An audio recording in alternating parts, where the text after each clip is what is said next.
Hello friends, क्या हाल है? More talks is becoming very very popular और मैं बहुत अलग अलग रेंज के अलग अलग एक्सपीरियंस के मिलिट्री लीडर्स को लेके आता हूँ। आज मैं एक ऑफिसर को लेके आया हूँ जिनको मैंने खुद बहुत एडमायर किया, मेजर जनरल BS धनोआ। हम सीओस थे एक साथ बबीना में 2005-06 में। He was commanding an armoured regiment और मैं ऑफकोर्स अपनी यूनिट फर्स्ट गार्ड्स कमांड कर रहा था। इन्होंने स्टाफ कॉलेज किया है USA से। इन्होंने 2 स्टाफ कॉलेज किए मेरी तरह। मैं तो इंडिया और बांग्लादेश गया, इन्होंने इंडिया और USA में किया। इनके he is known for writing skills, his communication skills. In fact इन्होंने आर्मी में USI मेडल, COS चीफ का एक ऐसे कंपटीशन होता है, उसको भी इन्होंने जीता है कई बार। एंड स्टाफ कॉलेज में भी he was one of the top students. So ex-NDA, ex-IMA, Armored Corps officer who speaks his mind, और आर्मी में इनकी रेपुटेशन भी है कि जनरल धनोआ ये वही बोलेंगे जो सही है। Very very great professional. तो इनकी जर्नी की बात करेंगे, लॉरेंस स्कूल स्नार से लेके कैसे उन्होंने NDA ज्वाइन किया, IMA ज्वाइन किया, फिर आर्मी में इनका करियर कैसा रहा, and finally he retired as a major general, जहां पर इन्होंने बहुत से ऑफिसर्स की लाइफ चेंज करने में काम किया।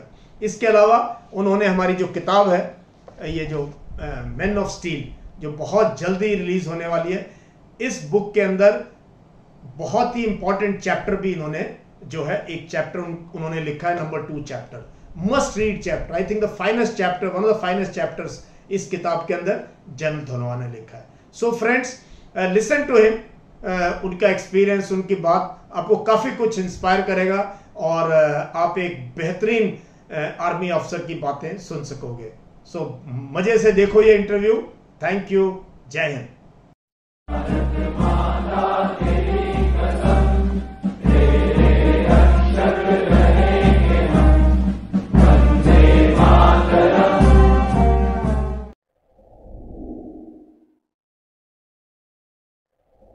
General Dhanoa, what a pleasure to get you on More Talks. Welcome, sir. Thank you, Yash.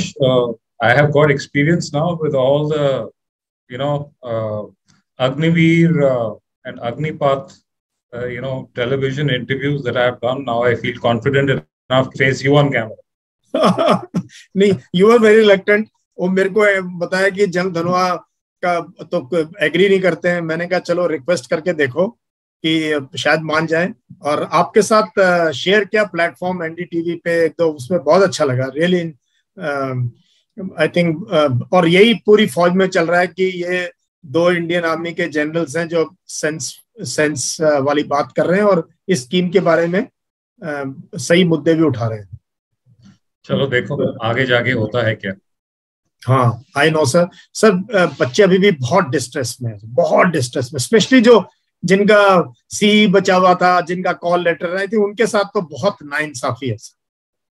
नहीं, वो तो है, और बहुत दुख होता है जब कभी कभी न्यूज़पेपर में पढ़ो कि कोई लड़का जो सिर्फ अपने कॉल लेटर की इंतजार में ही उसने खुदकुशी कर ली। तो ऐसी चीजें तो बहुत दुखनायक हैं, और इतने साल यूनिफॉर्म में रह करके लगता है कि ऐसी चीजें होनी नहीं चाहिए, लेकिन फिर भी क्या करो, जब पॉलिसी बदलती है तो कोई ना कोई तो पहिए के नीचे आता है। नहीं, वो ठीक है सर। पॉलिसी हमारे जैसे देश में जब पॉलिसी बनती है उसमें थोड़ा टाइम देना चाहिए, कोई डिबेट होनी चाहिए। ये बहुत बड़ा मुद्दा है सर। आपने रिक्रूटमेंट प्रोसीजर, ना पार्लियामेंट में गया ये इशू, ना अखबारों में डिबेट हुआ, विद इन द फौज भी कोई ये इशू ऐसा डिस्कस नहीं हुआ है कि चलो यूनिट से ही पूछ लो भाई, फीडबैक दो आप। पहले जैसे हम लोग CO थे तो आता था भाई कोई नई चीज आ रही है, प्लीज गिव योर व्यूज, तो हम लिख सकते थे हाँ ये अच्छा है, नहीं है, इसमें ये है। तो ऐसा कुछ हुआ नहीं, ये ऊपर लेवल पे ही डिसाइड हुआ है। आपकी बात बिल्कुल सही है, मैं उससे सहमत हूँ।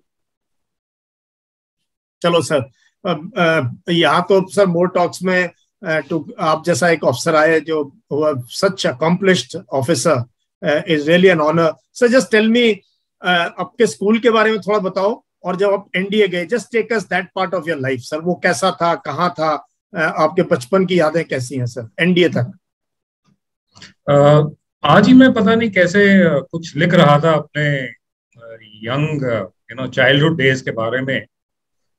तो मेरी पहली जो कॉन्शियस मेमोरी है वो है एक फौजी घराने में, क्योंकि मेरे फादर भी आर्मी में थे, आर्टिलरी में थे। और उनके साथ जहाँ भी वो पोस्ट हुए, मैं भी उनके साथ साथ जब तक कि मैं 10 साल का था गया। उनकी काफ़ी डिफिकल्ट पोस्टिंग्स थी, मोस्टली इन J&K। अच्छा। तो उन्होंने सोचा कि जब मैं 10 साल का हुआ कि इसको एक बोर्डिंग स्कूल में डालो, तो मैं हिमाचल में एक बोर्डिंग स्कूल में चला गया। 8 साल फिर वहां गुजारे। और उस टाइम पे पेरेंट्स की ये एक बहुत, दे वर वेरी कीन कि मैं भी फादर की लाइन में ही जाऊं। सर कौन सा स्कूल है सर आपका? मैं गया था लॉरेंस स्कूल सनावर, ये जो कसौली के हाँ, पास पड़ता है। अब काफी मशहूर स्कूल है sir, very famous school. Well, it's on the list of other schools as well, same as what you went to.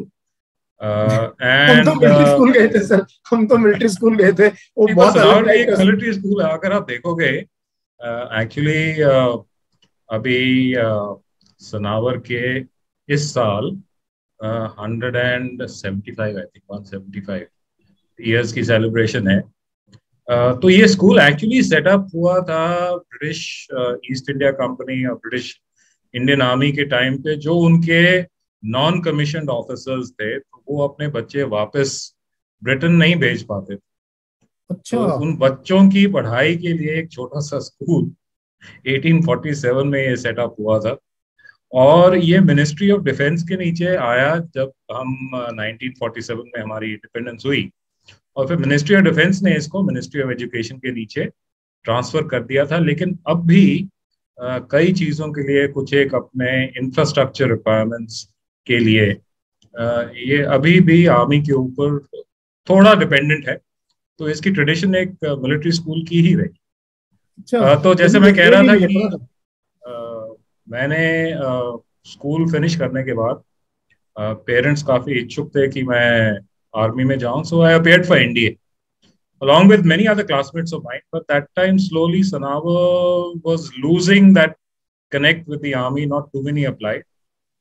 तो मैंने फिर सनावर से NDA ज्वाइन किया इन जनवरी 1980।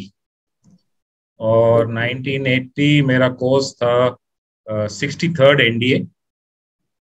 उसके अभी जो भी फिलहाल सर्विस में उस कोर्स के ऑफिसर्स हैं, वो 3 स्टार रैंक के हैं। हम्म। और जो बचे कुछ हैं, there are handful of them, there army commanders and equivalent. और हम उसके बाद IMA आए 1 साल के लिए, like you would have also been, as I think you are हाँ अ हाँ। Direct entry if I am not wrong. Yes, I am direct entry. IMA was great fun. 1983, met up with my eventual passing out course mates, 73rd regular course. We passed hmm out in December 1983. Hmm. And I was lucky. I was near the very top in the merit, and I had opted for the Armored Corps. I was never anything close to the Sword of Honor or anything like that, but I was not low in merit either. So I I ended no up your, joining the Armored Corps. आपकी आपकी NDA में merit बहुत high थी, और आपकी IMA में भी I think आप एटलीस्ट टॉप 5 में तो थे अपने बैच में। नहीं, when I passed out from NDA, I was 19th in the overall order of merit. And I was basically so high because I was very good in academics. हाँ। And the only thing that used to trouble me was, these upper body strength. I could run like anything, but it was the upper body strength test that always bugged me. So that used to pull you down in a way, but I think academics compensated. And then in IMA, I was 22nd overall. I was in the first block after super block. I was not in the super block, but I passed out 22nd. There were, I think, about 28 of us who went into the Armored Corps. I must have been 7th or 8th in the overall Armored Corps, merit list. और मुझे एक नई regiment मिली उस time पे। Armoured corps का expansion हो रहा था। General Sundarji was the army commander, and he had heralded a study in which expansion of the mechanized forces would take place over the next 5-6 years. So what happened was that a lot of us were commissioned into new raisings. So I got a regiment by the number of 6. During the time of partition, the original 6 Lancers, of which President Zia, also former president of Pakistan, he had served as an officer in that 6 Lancers. So we re-raised these numbers, and I got 6 armored regiment. and I got commissioned, and then I did my young officers course. I did well. I got the Silver Centurion. So that was the start of a good career in the army.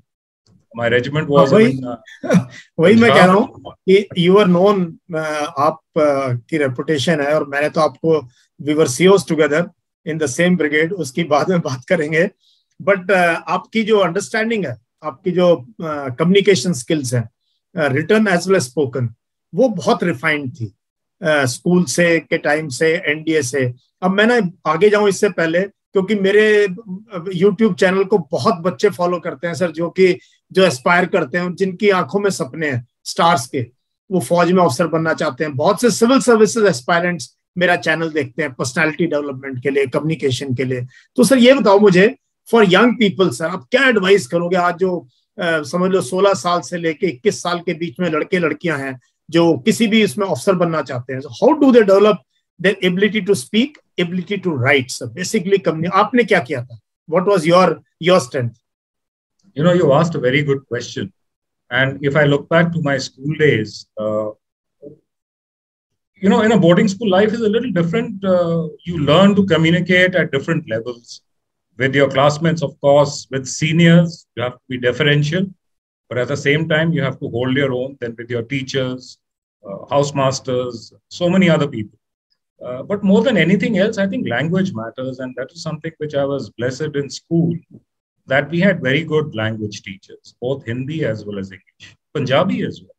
You know, I once won an elocution prize in Punjabi. I think I surprised myself. But it was in English that we had some very good teachers. I still remember Dr. Harish Dhillon. We had one Mr. Sequeira. He was from Mumbai. He was in Goan. Then we had one Mrs. Sahni. She was actually from the UK, but she'd married an Indian naval officer. So we had a plethora of very good teachers. And what they taught you was that you had to speak well and you had to write well. And later on, once you joined the army, communication is the only way you can get your instructions, orders. You can ask people to do things that you want to. And that's where I learned, जिसको आप और हम अभी कहते हैं ना, camp language. Camp language तो चलो कोई इसको नहीं कहता है, लेकिन जो साधारण हिंदी है, साधारण भाषा है, जिससे कि चाहे वो लड़का J&K से है या साउथ इंडिया से है, नॉर्थ ईस्ट से है या राजस्थान से, उसको आप समझा सकते हैं कि बच्चे तूने करना क्या। और अगर आप ये स्किल खास करके, जैसे तेरे को पता है कि मैकेनाइज्ड फोर्सेस में रेडियो के ऊपर आपको बात करनी पड़ती है, और अगर आप अपने जो इंस्ट्रक्शंस हैं उनको जल्द से जल्द जैमिंग होने से पहले जो लोग आपको सुन रहे हैं उनको नहीं पहुंचा पाओगे, तो किस प्रकार से जो आप एक मनूवर या कोई फाइट के ऊपर या ट्रेनिंग के अंदर आप एक्सरसाइज करना चाहते हो, किस प्रकार से करोगे। तो this was part and parcel of school life and later on the army, that you learned to communicate well. And you have to communicate forcefully. You know, that's something we all learn in the army, because it is that force of personality at times. It is the way you convey an order, the way you tell people, I'm here with you and yet I lead you. You know, so those are important things which you should be able to speak. तो चाहे वो आप अंग्रेजी में या English में बात करो या अपनी पंजाबी में, हिंदी में, किसी भी भाषा में। And I seem to have an ear for languages because जब मैं एक UN मिशन में था, जैसे तो मोजाम्बिक में थे, I was in Angola, तो मैंने पोर्चुगीज भी सीखी। तो मैंने भी सीखी। तो हेलो हाय एंड क्या करना है वो तो सब हमने बहुत जल्दी सीख लिया था। लेकिन कहने वाली बात ये है कि अपने जो अलग अलग देश की भाषाएं हैं ना, चाहे वो south Indian, and south Indian का ऐसे था कि मेरे फादर की जो रेजिमेंट थी उसमें चारों अपने जो पेनिनसुलर स्टेट्स हैं, चाहे वो तमिलनाडु, केरला, आंध्र प्रदेश या कर्नाटका, तो the boys were from this part of our country. तो वो मेरे को एज अ चाइल्ड उन्होंने मेरे को पूरी काउंटिंग सिखा दी थी इन Tamil. You know, I can still repeat one rand moon nala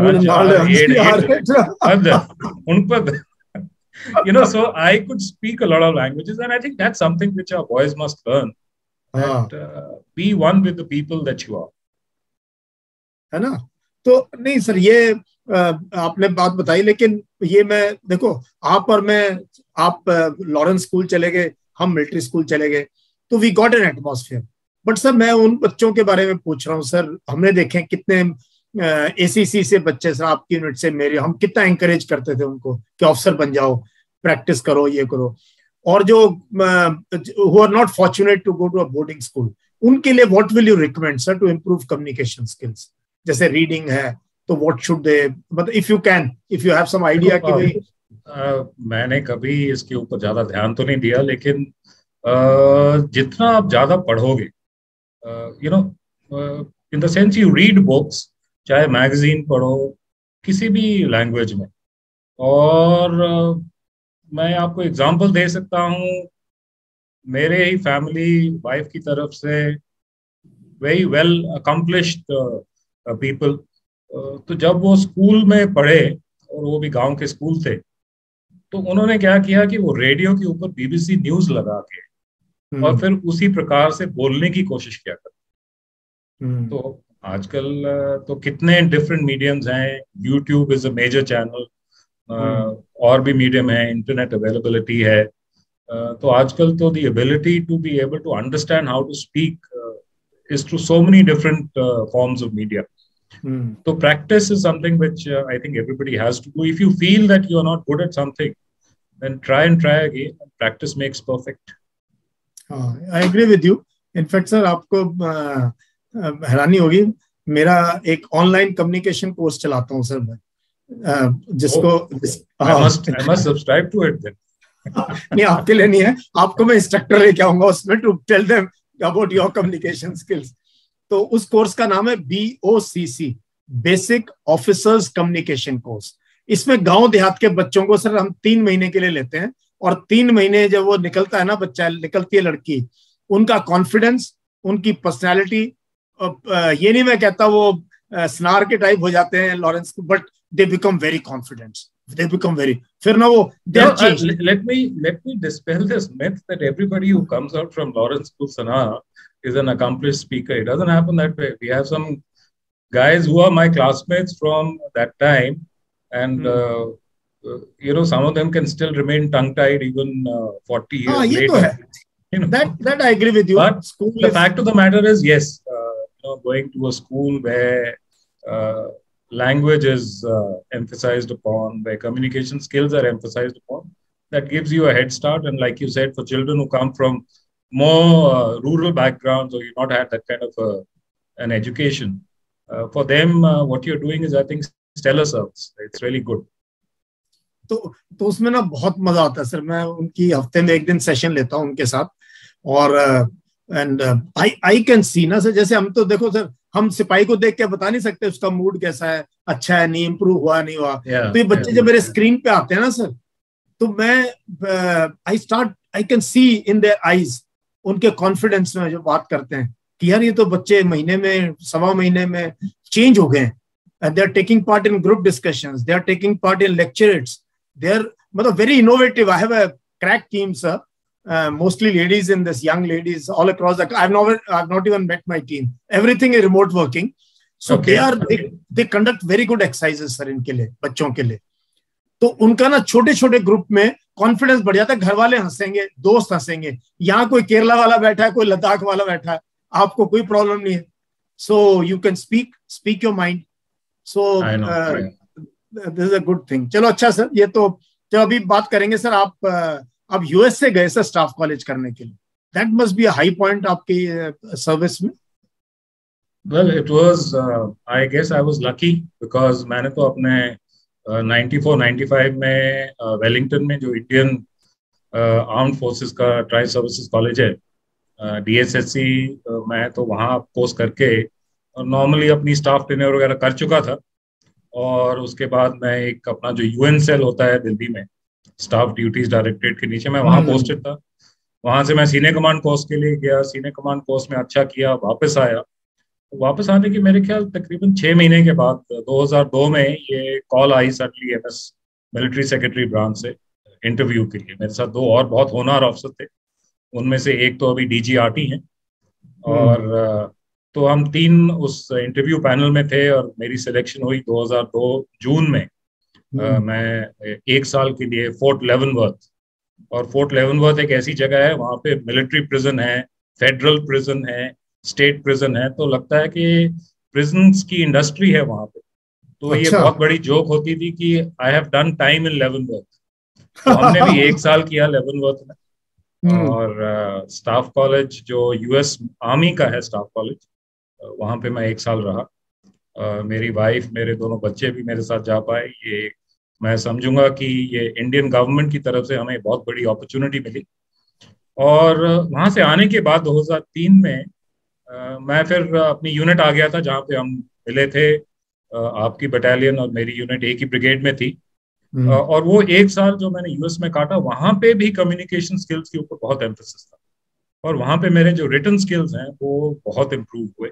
खासकर कि मिलिट्री राइटिंग, जो कि एक स्पेसिफिक टाइप ऑफ राइटिंग हम्म। होती है, कंसाइज बट विद रिसर्च। और 2004 में मैंने क्या किया कि अपनी चीफ ऑफ आर्मी स्टाफ ऐसे कंपटीशन है उसमें मैंने एंट्रेंस एक अपना पेपर भेजा, और एक यूएसआई की ये गोल्ड मेडल ऐसे कंपटीशन होता है। And I hmm. Was lucky कि दोनों में मेरे को फर्स्ट प्राइज मिला। And then I oh. Realise कि जो मैंने वहां पे सीखा था उसका क्या फल है, और किस प्रकार से मैं अपनी राइटिंग स्किल्स को वहाँ इम्प्रूव कर पाया। और 2005 में फिर मेरे को यूनिट कमांड, 2004-5-6 में तकरीबन 2 साल, स्ट्रैडलिंग दीज 3 इयर्स, मेरे को 2 साल की कमांड मिली। और वहाँ बहुत तकड़ी कमांड थी। आपकी बटालियन जो है वो हर क्या कहते हैं स्पोर्ट्स के मैदान में आगे रहती थी।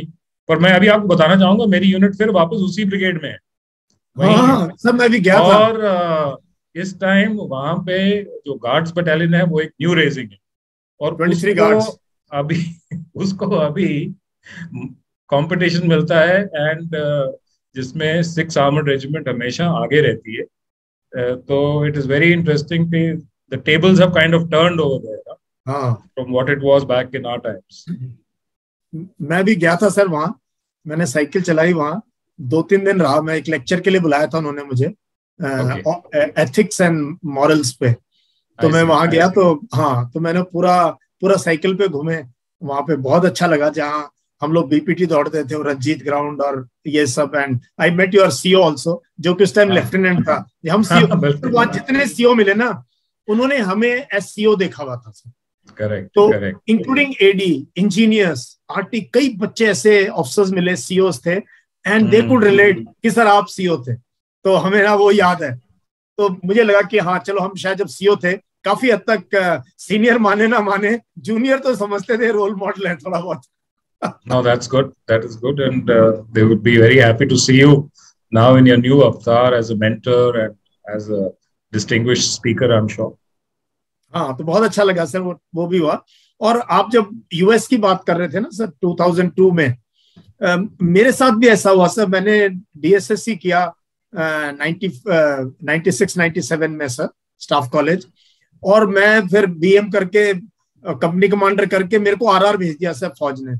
I was senior most company commander था मैं इंडियन आर्मी का आरआर में सर। Correct, वो भी correct. वो भी 36 आरआर। वहां से मुझे, वहां पे मेरे को आया, ये पैनल आया कि भाई ये चार चार ऑफिसर्स ने जाना है, फ्रांस, यूएस, बांग्लादेश और एक और कोई जगह थी सर। तो उसमें मेरा नाम भी था पैनल में। तो जब मैं गया वहां, मैं इंटरव्यू में गया सर, दाढ़ी दाढ़ी वाड़ी थी मेरी, और कॉम्बैट ड्रेस में। कईयों ने बोला यार तू, मैंने कहा नहीं लेना, मत लेना, मुझे कोई वो नहीं। मैंने कहा, दे सेड कि this will be your responsibility. मैंने कहा नेचुरली इट्स माय रिस्पांसिबिलिटी। मैंने कहा मेरे पास कोई दूसरी ड्रेस है नहीं यार, समझो तुम। तो उन्होंने मुझे सेलेक्ट कर लिया उसके लिए, Oh, बांग्लादेश भेजने wonderful, के लिए। और wonderful. वहां, और फिर मुझे उन्होंने बोला कि भाई आप की प्रोफाइल वगैरह देख के आपको लगता नहीं आपको फ्रांस या यूएस जाना चाहिए। तो मेरे को ना अपनी वो हाजिर जवाबी थी, जो भी एमएस बैठे थे सामने, मैंने कहा देखो सर, बांग्लादेश में इंडियन ऑफिसर की ना बहुत जबरदस्त इज्जत है। वहां पूरा कॉलेज इंडियन ऑफिसर को देखता है कि इंडिया वाले क्या कर रहे हैं। और मैंने कहा यूएस में मेरी जैसे बाकी थर्ड वर्ल्ड कंट्रीज के हैं, वैसे हम लोग काफी सारे होंगे, तो इतना तुम्हारे पे नजर, पैनी नजर नहीं रहेगी। तो उनको बात बहुत अच्छी लगी, ये मेरी बात। और उन्होंने मुझे सेलेक्ट करके वहां से एक दिन पहले लेफ्टिनेंट कर्नल बनाया, और मेरे को ढाका भेज दिया सर 1 साल के लिए। तो मैं Oh, wonderful. बबीना में जब आपसे मिला था, मैं ढाका से आया था। मेरी भी ना सर बहुत एजुकेशन में जो रिफाइनमेंट थी, उस कॉलेज में, क्योंकि यूएस के साथ कंपेयर नहीं कर सकते, बट उनका करिकुलम पूरा का पूरा नेटो बेस्ड था सर, पूरा का पूरा। राइट। तो आपको याद है वो आईपीबी वगैरह में, इसीलिए I was in the lead position, क्योंकि मैं वो सारा वहां पढ़ के आया था बहुत ध्यान से। बिल्कुल बिल्कुल। और वहां जो हमने डिसर्टेशन लिखा सर अपने उसके लिए, उसमें मैंने अनप्रेडिक्टेबिलिटी पे लिखा, और मेरे को पूरे कॉलेज में बेस्ट स्टूडेंट का वो दिया सर उन्होंने, Bangladesh. And why not? I'm sure your paper would have been the best. तो पाकिस्तानी बहुत चिढ़ते थे इस चीज से कि हर जगह हमने ना, हर जगह सर उनको ना बिल्कुल, I had Mohammad Zeeshan from armoured corps 58, he used to write track suit पे 58 armoured regiment. Then I had Ayub or something, very sober, very well educated guy from artillery sir, and we had a neighbor. तो ये every sphere में ना sir, आप मतलब social sphere ले लो, cultural event, क्योंकि staff college में सारी चीजें होती हैं सर। एज ए कपल आपका क्या रोल है कॉलेज के अंदर, and your participation in sports, your participation in the college activities. और पॉजिटिविटी में उन्होंने जो रिपोर्ट लिखी ना सर, वो बहुत बहुत जबरदस्त लिख के भेजी मेरे को, 3 पेज की रिपोर्ट बना के भेजी उन्होंने। Definitely, and I'm sure that you would have deserved every word that they had written. तो ये फॉरेन स्टाफ कॉलेज करने का एक अलग ही एक्सपीरियंस है सर। बिल्कुल, absolutely, I agree with you. तो ये वी वर लकी, वही हम कहते हैं, फौज ने हमें इतना घुमा दिया अपनी सर्विस में। तो सर अब ये बताओ, जब आपने कमांड की यूनिट, उसके बाद आपने ब्रिगेड कमांड की बीकानेर में, फिर डिव कमांड करी सर आपने, फिर आप हायर कमांड में इंस्ट्रक्टर थे। अभी आप you are a prolific writer. मैं कुछ किसी और का पढ़ूं ना पढ़ूं, बट जैसे वो ट्विटर पे आता है ORF के लिए आप लिखते हो सर, या पेपर में भी अभी आपने लिखा था, बहुत मजा आता है सर आपका योर चॉइस ऑफ वर्ड्स। मतलब मैं कहीं आसपास भी नहीं हूँ आपके as far as writing skills are concern. नहीं, ऐसा तो नहीं है। It is, I think you are kind of overplaying this, but definitely, when you talk about my command, so while Babina and the Thar desert was the area of expertise, but फिर brigade मैंने बीकानेर में command किया, और जैसा हुआ कि मेरी division command भी उसी स्टेशन में रही, मैंने फिर बीकानेर जाके एक डिवीजन को कमांड किया। और मैं जब स्टाफ में था, तो जिस आर्मी फॉर्मेशन के साथ हम थे, तो वो भी अपनी ट्रेनिंग वहीं बीकानेर और आसपास के एरिया में करने आती थी। तो एक टाइम आया जबकि मैंने किसी एक सीनियर ऑफिसर को एक बार कहा कि सर, इस एरिया में कोई ऐसा नहीं है अभी आपकी पूरी कमांड में जिसने इतना टाइम इस एरिया में मैंने काटा हो, और हमारे जो ये सरहद के उस पार पाकिस्तानी ऑफिसर हैं, उनको भी मेरा नाम जो है पता लग चुका होगा अब तक। तो ये मैं एक इन अ लाइटर वेन कहता था, लेकिन मैंने बहुत अपना टाइम इस एरिया में काटा। और जैसे इन्फेंट्री ऑफिसर्स कहते हैं कि हम माउंटेन्स के बारे में every peak and every ridge we know about, तो मैं उनके साथ हंसी मजाक में कहता था कि ये जो सैंड ड्यून्स हैं और इनकी क्रेस्ट और किस टाइप के ये शेप में है, इसके बारे में भी मैं इस इलाके का एक एक कोना कोना जो है उसको मैं जाके देखा हूँ। लेकिन बहुत बढ़िया था, मुझे बहुत अच्छा लगा यहाँ पे अपना टाइम गुजारने का। राजस्थान के साथ तो it is almost like some kind of a romantic affair, and I still love to go to the desert. I used to love to do off road driving. A lot of my junior staff never wanted to sit with me because they felt कि ये तो साला पागल है और ये हमको accident में ये हमको मरवा देगा। तो जो मेरे को सबसे वीक स्टाफ ऑफिसर लगता था, उसको उस दिन मैं बोलता था, आज तुम मेरे साथ बैठोगे और हम 20-25 किलोमीटर ऑफ रोडिंग करेंगे। तो उसके बाद उसकी शक्ल से ही पता लग जाता था क्या उसको मजा आया कि नहीं। सर एक चीज मैं आपसे पूछना चाहता हूँ, मैं दूसरी चीज जो आपके बारे में मतलब मुझे बहुत अच्छी लगी कि आप ना बहुत बेबाक मिलिट्री लीडर रहे। मतलब एक बीमारी, अब बीमारी कह लूं मैं, बीमारी में भी रॉन्ग वर्ड, बट कहीं ना कहीं when I read about military, हमारी मिलिट्री नहीं बाकियों में, हम यस सरिंग में बहुत चले जाते हैं, बहुत ज्यादा सबसर्विएंट हो जाते हैं, सेलेक्ट होते हैं बोल्डनेस के लिए, है ना। एसएसबी में यही देख रहे हैं, how bold are you. Moral courage is a very important quality, वहां देखते हैं मॉरल करेज है कि नहीं, फिजिकल करेज नहीं देख रहे, मॉरल। फिर क्या हो जाता है सर हमें, but you are one officer, you stood your ground and आपने ना ये तो सर एक मिसाल कायम की है कि आपने कभी यस सरिंग नहीं करी, प्रोफेशनल काम में कभी आप पीछे नहीं हटे। तो आपका how do you feel on this sir? I am a bad role model, yes. I'm not a good role model in this. But definitely, I even from the time I was a young captain, I carried an attitude, and the attitude was that I'm professionally capable and I'm here to serve the organization and not any individual. और ये लोगों को कई बार पसंद नहीं आता था जब मैं कहता था कि कोई अगर मेरे को बुलाए, यू यंगस्टर तुम इधर आओ, तुम मेरे स्क्वाड्रन को, तो मैं उसको कहता था सर मैं ब्रावो स्क्वाड्रन का हूँ, मैं आपके स्क्वाड्रन का नहीं, ठीक है। तो उसको उनको बड़ा बुरा लगता था, तो मेरे को कई बार पनिशमेंट भी मिल जाती थी ऐसी चीजों के ऊपर। But it was simply an attitude and I think some of it is also got to do with subconsciously the ethos that you imbibe as a child. So my father never rose very high in the ranks. He retired very happy as a lieutenant colonel, having commanded a regiment in war.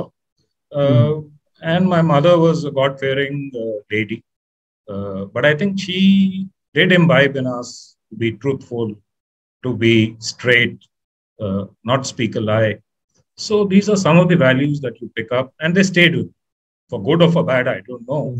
But these are values that stay with you. And so later on, when I was a senior officer, this whole business of being very bold and very courageous, there is a certain amount of physical courage which you require at the junior rank, up to, let's say, lieutenant colonel, like you needed it when you were a company commander in Rashtriya Rifles. And I think later on what happens is that you need to have more of a moral backbone. And it is your moral character that gets called into play. And so you have to make a choice. Either you go with the flow or you stand and you're like a rock which is, breaking the flow around you, but it is not giving way. So whether I did it that way or it was just simply a fall of the dice and events that took place. But I stood my ground, and I think whether I was a very good example or not, that is for the people who have seen me to judge. But yes, I quite enjoyed myself. I have no regrets. And the one thing I learned in life, very early was never take yourself too seriously. ये भी एक problem हो जाती है कि अगर आप अपने आप को बहुत ही ज्यादा सीरियसली लेने लग जाओ, तो वो जो जॉय है एक यूनिफॉर्म में सर्व करने का, छोटी छोटी चीजों के ऊपर खुश रहने का, हंसी मजाक का, not that it interferes with your professional way of functioning, but I used to never take myself too seriously. Even as a general officer commanding, मेरा स्टाफ ये इस चीज को बिल्कुल समझता था कि अगर कोई गलती हो गई और इंटेंट सही थी तो कोई डरने की बात नहीं है, जाके बता दो कि गलती हो गई, माफी मांगने की भी जरूरत नहीं है, वो समझ जाए। जब ऐसा माहौल आप अपनी टीम के साथ क्रिएट करो तो आपने आप ही जो है सब अपना कंधा लगा के वो काम में जुट जाते हैं, और ओवरऑल जो एक फीलिंग है कैमराडरी की और प्रोफेशनलिज्म की, वो आपके फॉर्मेशन में आ जाती है। तो this has been my philosophy, it hasn't changed. और ये सर मैं जब पीछे मुड़ के देखता हूँ, अभी वो जो हमारे साथ सीईओ थे या जिनके साथ मैंने काम किया सर, हम लोगों ने काम किया, वॉर गेम के नई सोच पैदा करी, है ना, और नई चीजों को ट्राई किया, ऑपरेशनल में कई चीजों में ऐसे काम करे हम लोगों ने उस टाइम पे। तो मुड़ के देखो तो मुझे लगता है वो इतना प्रोफेशनली एनरिचिंग पीरियड था हमारे लिए भी। हम तो कर्नल्स, तो सीईओ तो बहुत यंग लीडर आता है, और जो हमारे जूनियर थे सर, जूनियर ऑफिसर्स थे, वो अभी तक नहीं बोले, जवान नहीं बोले कि सब वो सबसे अच्छा दौर था वो, जब हम सिर्फ ट्रेनिंग की बात करते थे, ऑपरेशंस की बात करते थे, नई नई चीजों पे पेपर लिखते थे, नए नए आइडिया जनरेट करते थे, डिबेट करते थे एक दूसरे के साथ। और जब जो है ना, जब जनरल पनाह कोर कमांडर थे, तो वो एक दौर, अलग किस्म का दौर था। बिल्कुल। तो उस टाइम पे फिजिकल फिटनेस, आपके प्रोफेशनल कैपेबिलिटीज और कई और चीजों के ऊपर पूरा ध्यान दिया जाता था। I don't know if you remember that time जब हम दोनों को एक और जनरल साहब थे जिन्होंने अपनी टीम में लेके और हाँ। जनरल पनाग ने कहा कि इनको अभी वो जो रेड टीम में डाल के और देखो कि ये किस प्रकार से हमारी डिफेंसेस या हमारे ऑफेंसिव हम्म ऑपरेशंस को रोक पाते हैं कि नहीं।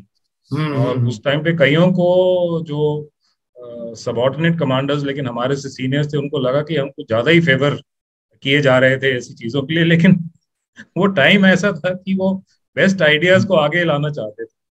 तो हाँ। मैं यही कहूंगा कि अगर प्रोफेशनली आपके आइडियाज इनोवेटिव हैं, आपके आइडियाज एक अलग टाइप के हैं, और आप अपनी ये जो है कम्युनिकेशन स्किल्स के थ्रू अपने सीनियर्स को बता सकते हो, तो कई बार वो आइडियाज जो हैं वो एक्चुअली इम्प्लीमेंट भी हो जाते हैं। तो हम्म ये एक बहुत ही अच्छी चीज है। लेकिन आपकी तो जो ऑडियंस है वो बहुत यंग है, तो इस टाइम पे तो वो यही सोचते हैं कि हम किस प्रकार से पहले ये ऑलिव ग्रीन या वाइट या स्काई ब्लू हम्म। यूनिफॉर्म पहने, और हाँ। उसके आगे जाके फिर हम देखेंगे कि हमने अपना what mark we will make for ourselves and for the country in hmm. Uniform. Sir मेरी तो ऑडियंस ना, मैं ये सोच रहा था सारे ऐसे हैं, ऐसे नहीं है sir. Large amount of serving officers मेरे यूट्यूब चैनल के सब्सक्राइबर्स हैं सर, लार्ज अमाउंट। मेरे को हैरानी होती है जब मेरे पास व्हाट्सएप पे मैसेज आते हैं या फोन आते हैं, ब्रिगेडियर्स एंड बिलो बहुत सारे, जनरल्स भी हैं, और कर्नल्स लेफ्टिनेंट कर्नल्स बहुत हैं सर, जो कि सब्सक्राइब करते हैं और सुनते हैं घर में, और फिर मुझे मैसेज भी करते हैं। तो आपका टॉक यंगस्टर्स के लिए तो है ही है, ये उनके लिए भी है जो आज सर्विस कर रहे हैं, बिकॉज जिस तरह की आपने लाइफ लीड करी है sir, professionally, socially, and as a tank commander, मतलब जो मैंने आपका, क्योंकि आप हम T-90 ब्रिगेड में थे सर, है ना, और मैं तो मैकेनाइज इन्फेंट्री का था, हमारे पास तो और भी कई चीजें थी। बट आपके साथ जिस तरीके से हमने SOPs रिवाइज करी, हमने किस प्रकार से The you best know time was actually those two exercises. In one, your predecessor, what was his name? वो कश्मीरी नाम था, अभी मैं भूल रहा हूँ, जो आपसे पहले सीओ थे, हाँ वहाँ दिलीप। हम्म सुपोरी। हम्म एक एक्सरसाइज में तो वो सीओ थे, हम्म और आपकी एक गार्ड्स की कंपनी मेरे कॉम्बैट ग्रुप के साथ पूरी हमने 72 आवर्स एक्सरसाइज करी थी। तो हम्म मुझे याद है कि उस टाइम पे जैसे ही हमने अपना एडवांस शुरू किया, तो आपके कोई रेडियो ऑपरेटर ने पूरा मेरा जो कॉम्बैट ग्रुप का नेट है वो 3 घंटे तक उसने जैम करा, पर we work through it and we quite enjoyed ourselves. And next year of course was the very famous fire cum manoeuvre exercise oh, called desert strike. तो दैट उसमें वाज। बहुत मजे आए थे। वो जो 1 डेढ़ महीना हमने almost on a continuous basis बहुत एंजॉय किया था, और as close to realism as is possible जो है एक टैंक के ऊपर चढ़ के बाकी अपने पूरी रेजिमेंट और कॉम्बैट ग्रुप के साथ जो ट्रेनिंग की, वो बहुत ही मजा आया था उस टाइम। और जो लाइव फायरिंग का सर, शायद वो मौका लोगों को मिलता नहीं है, वही एक्सपीरियंस ना सर मुझे, मैं तभी जब पीछे मैंने वो अग्निपथ पे वीडियो बनाई थी, मैंने कहा जब एक टैंक फायर करता है तो धरती हिलती है। आप सोचो जो रेजिमेंट फायर करती है टैंकों की, तो क्या होता है, क्या होता है इस इधर जहाँ टैंक के पास, और वहां क्या होता है जब गोले गिर रहे होते हैं। वेल और जब आजकल बोफोर्स का तो सर। आजकल तो the larger debate which is raging across the global community about the future of the tank and tank warfare. तो इसके भी both sides of the debate, there are people who say कि the tank is dead and the future is of indirect robotic means of attack, whether it is through the air or other means. And then there is the other school of thought which I belong to. Yes, the tank will evolve, as will tank warfare. But if you need firepower protection and mobility in some form or the other on the future battlefield, you cannot do away with something that is the equivalent of a tank. Be it crewed by only 2 people, be it robot, or be it automated with greater protection, with more eyes both up in the air and on the ground moving ahead of it with full firepower. तो ये भी interesting debates हैं। और देखो आगे आगे जो हम लेसन्स देख रहे हैं, the fight which is taking place in Ukraine and which took place earlier between Armenia and Azerbaijan and extrapolated to our experiences. तो एक टैंक के ऊपर चढ़ के जो आपको वो फीलिंग आती है, वो सिर्फ एक armoured corps and mechanised officer को ही पता है। वो उसी को पता है, सही बात सर। देखो जो घुड़सवार होता है ना, वो उसी को पता है सर। जो पैदल चल रहा है या किसी और चीज पे है, वो कभी भी अंदाजा नहीं लगा सकता कि उसकी क्या फीलिंग होती है। And it is the cavalry which today is the same people are on the tanks. वही एटीट्यूड, वही क्या है, swag. See, that is all inculcated for the purpose, because you know that when the time comes to fight and the time comes to take hard decisions, you know what you could be headed to. The sight of a tank getting hit by a top attack kinetic missile is not an easy sight to watch, and yet people have to get inside the tank and be willing to go ahead and take part in battle, knowing the dangers that lie ahead. Similarly, it is for anyone who is, once you don the uniform, जब आपने sir पे कफन एक बार बांध लिया है, तो उसके बाद the consequences of what you are likely to do and what you are about to do, I don't think they concern a true soldier. He goes ahead, and the oath that he has taken to protect his nation, protect his people, I think that is what binds him, and it is the regimentation and that naam namak nishan, which today people think is not necessary for exactly having regiments in the Indian Army anymore. तो ये बातें जो है सिर्फ practitioners और जो रह चुके हैं उन्हें पता है, and which is why coming back to that initial point कि हमारे जो सीनियर ओहदेदार हैं जिन्होंने अभी ये नई पॉलिसी बनाई है, आप किस प्रकार से अपने ज़मीर के ऊपर हाथ रख के ये कह सकते हो कि जो हमने 40 साल 45 साल में देखा है वो एकदम गलत था, और अभी हम इतना ही ड्रास्टिक यू टर्न लेकर के अपने ह्यूमन रिसोर्स को इस प्रकार से अभी तीनों सर्विसेज में फीड इन करेंगे। वो तो आने वाला समय बताएगा डिसीजन सही था कि नहीं था। या लोग सोच रहे हैं कि वो की भी लड़ाई तो होनी नहीं है, पे और पेंशन बचानी ज्यादा जरूरी है, रिसोर्सेज, और इतना गरीब भी देश नहीं है कि देश के नौजवानों को नौकरी नहीं दे सकता और उनको तनख्वाह नहीं दे सकता। सबसे बड़ी फैलेसी यश यही है कि लड़ाई तो होनी नहीं। हाँ, अगर आप 2 साल पहले प्रेसिडेंट जेलेंस्की को और यूक्रेनियंस को ये पूछते, और यूरोपियंस को और नेटो कंट्रीज को और रशियंस को भी पूछते, तो उन्होंने कहा कहना था कि चांस ही नहीं, लड़ाई कहाँ होने वाली। और अभी आप देखो, according to one report, there have been over 70,000 casualties on either side combined. 70,000 people dead in a major war on the plains of Eastern Europe, where the last major battles were fought in 1943 and 44. Imagine उन्हीं areas में जहाँ पे हमने Battle of Kursk और Operation Bagration by the Russians के बारे में पढ़ा था. After 75 years, the same places are witnessing such terrible fights again. तो ये बहुत बड़ी फैलेसी है कि लड़ाई नहीं हो सकती। हाँ, ये बहुत बड़ी फैलेसी है। यही हम कारगिल के टाइम सोच रहे थे, और इसीलिए हमारे इंटेलिजेंस फेलियर होते हैं, हम सोचते कोई होगा नहीं। यही अभी चाइना के साथ हुआ 2 साल पहले, हमने सोचा आर्म्ड फोर्सेस जो हैं वो मेरे हिसाब से एक इंश्योरेंस पॉलिसी की तरह है। जब आप एक इंश्योरेंस पॉलिसी खरीदते हो, क्या आप ये सोचते हो कि इसके ऊपर मैं जो प्रीमियम पे कर रहा हूँ, क्या मेरे को इसका पूरा मुनाफा मिलेगा, इसको पूरा फायदा मिलेगा कि नहीं? You take it, and you take it with the thought कि अगर मेरे को इसको कभी इस्तेमाल करना नहीं पड़ा तो that is a good thing for me, because मैं अपनी जिंदगी पूरी अच्छी तरह जीऊंगा। तो आर्म्ड फोर्सेस भी आपके एक तरह से they are the last insurance for the protection of the nation, and therefore when you have to pay a premium for your armed forces, you don't look and say that how can we cut corners in paying this premium. I think that is a wrong way to look at national security. But that is a different debate for another day. Right now we are in light-hearted talk. Absolutely. That's, I think, a good way to finish it also. Sir एक बात और, आप tank की बात कर रहे थे ना, मैं कल परसों पढ़ रहा था सर, किसी ने, this is of course academic research है, उन्होंने सैटेलाइट इमेजेस के साथ सर रिसर्च किया है यूक्रेन रशिया में।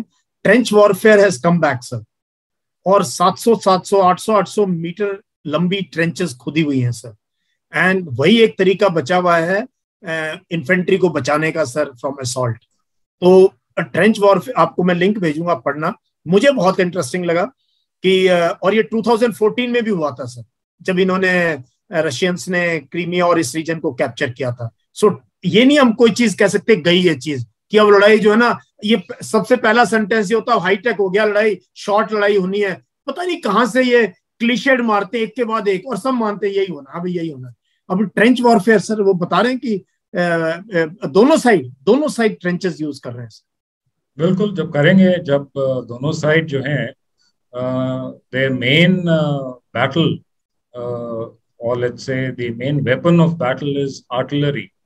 The only way to survive the kind of shelling which goes on in the eastern Ukraine and the Donbass region is to dig in 8 feet, 10 feet, have overhead protection. और जब आप ऐसे करोगे तो आपके जो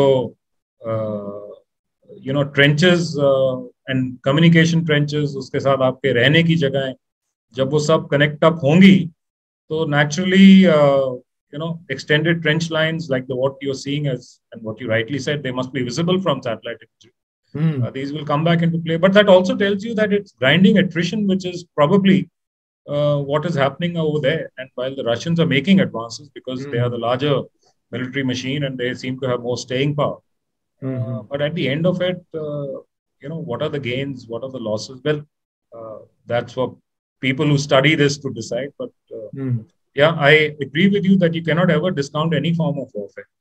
Yes, and war has always been hybrid, sir. मतलब ये कि जी अभी ये ऐसा होगा, technology has always played a role, but human spirit, sir, human participation को हम डिस्काउंट नहीं कर सकते। और हमारे केस में जो हमेशा कहता हूँ, यही मैं अपने बार जब ये अग्निपथ वगैरह को लेके बात करता, मैं कहता हूँ यार हमारी सिचुएशन अलग है, मुझे मत इजराइल का एग्जांपल दो, मत यूएसए का एग्जांपल दो। लोग उसी की चला देते हैं कि देखो इतनी कंट्रीज में इतने दिन से हम क्यों नहीं करते। अरे वो कंट्री अलग लेवल पे है, हमारा पाकिस्तान के साथ 75 साल हो गए हम बैठे हुए हैं सर लाइन ऑफ कंट्रोल पे, और ऐसे ही रहेंगे हमारी जनरेशन के अगली। मुझे लगता नहीं कोई ऐसा, अब चाइना के साथ भी सब पूरी एलएसी एक्टिवेट हो रखी है। तो जिस देश के दोनों कंधों पे लैंड बॉर्डर पे हमारा ये कंडीशन है, नेवी हमारे को, हमें पावरफुल नेवी चाहिए ही चाहिए सर, नहीं तो आयु और रीजन में हम नहीं बड़े प्लेयर बन सकते। तो जब ये सब हमारे देश की यूनिक सिचुएशन है, उसमें हम कैसे ये कह सकते हैं कि नहीं ये टूर ऑफ ड्यूटी सक्सेसफुल है, हमें तो चाहिए नहीं, सैनिक ऐसी हो जाएगा।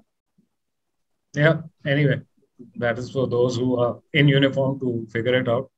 हम तो चले हुए कारतूस हैं, ठीक है, एंड एक बार चल पड़े हो तो उस गंडोलियर से आपको किसी भी दिन आपको कोई निकाल के फेंक दे और आप वो डस्टबिन में मिलोगे कुछ एक दिन के बाद। नहीं सर, हम सेकेंड इनिंग्स में है और हमारा बहुत इंपॉर्टेंट रोल है। मैं ये बिल्कुल नहीं मानता कि अभी है हमारे पास। अच्छा सर, अभी लास्ट में मैं आपको ये दिखाना चाहता था sir, man of steel, correct, this book जो आपका सर इसमें आर्टिकल है जो आई थिंक इस नंबर 2 पे है sir, this is preparing operational leaders for conflict in 21st century. तो ये जो है ये